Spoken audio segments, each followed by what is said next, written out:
صلی علی رسول الکریم اما بعد فاعوذ باللہ السمیع العلیم من الشیطان الرجیم من حمده ونفخه ونفثه اللهم صل علی محمد وعلی آل محمد۔ صحیح بخاری،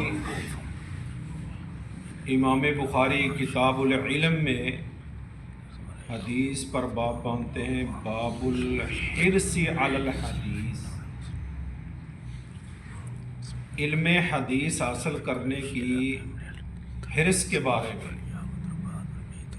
حضرت ابو ہریرہ رضی اللہ تعالیٰ بیان کرتے ہیں، انہوں نے عرض کیا یا رسول اللہ صلی اللہ علیہ وسلم، قیامت کے دن آپ کی شفاعت سے سب سے زیادہ سعادت کسے ملے گی؟ تو رسول اللہ صلی اللہ علیہ وسلم نے فرمایا، ابو ہریرہ رضی اللہ تعالیٰ عنہ، مجھے یقین تھا کہ تم سے پہلے کوئی اس کے بارے میں مجھ سے سوال نہیں کرے گا، کیونکہ میں نے حدیث کے متعلق تمہاری حرص دیکھ لی۔ کمال کی بات ہے، اللہ کے نبی صلی اللہ علیہ وسلم نے کیا بتایا؟ اگر ہمارے اندر حدیث کی حرص نہیں، حدیث کی اتباع نہیں، سنت کی اتباع نہیں، آپ ہزاروں اماموں کی اتباع کرتے رہیں، ان نیکوں کی اتباع کرتے رہیں، سارا کچھ بھی نہیں ملے گا۔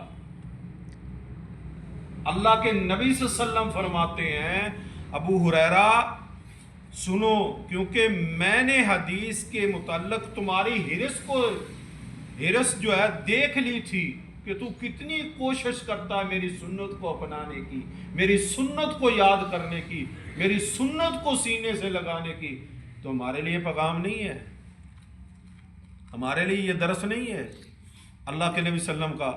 یہ فرمان ہمارے لیے بھی ہے، قیامت تک کے آنے والے مومنوں کے لیے، مسلمانوں کے لیے، کلمہ پڑھنے والوں کے لیے، کہ وہ رسول صلی اللہ علیہ وسلم کا اسوہ حسنہ نہ چھوڑیں۔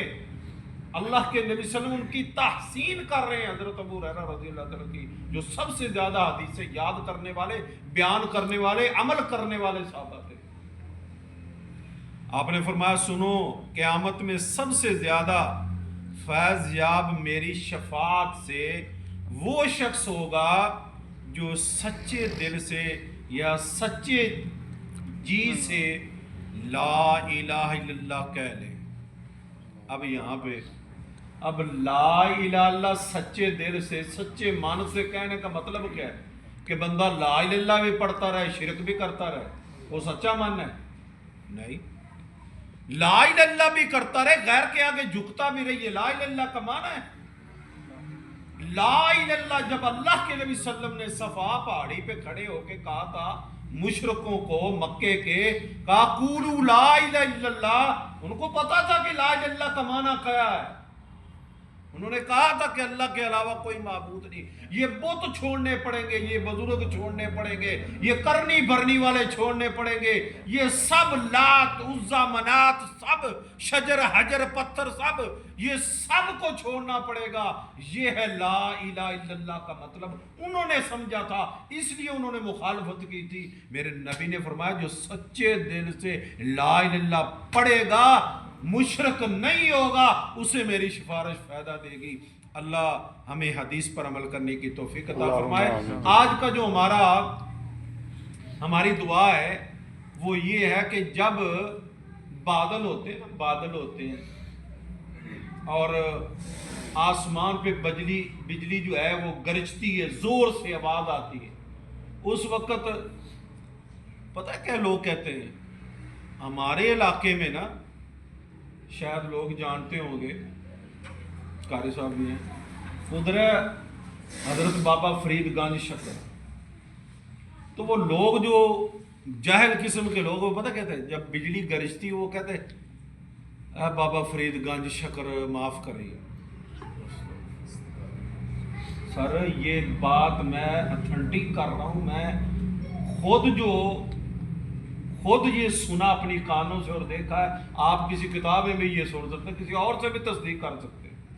ایسی جہالت ہے ہمارے اندر، ہمارے نبی کی اب سنت سے، دین سے دور ہے نا، ہمیں دین کا پتہ ہی نہیں ہے، ہم کوشش بھی نہیں کرتے۔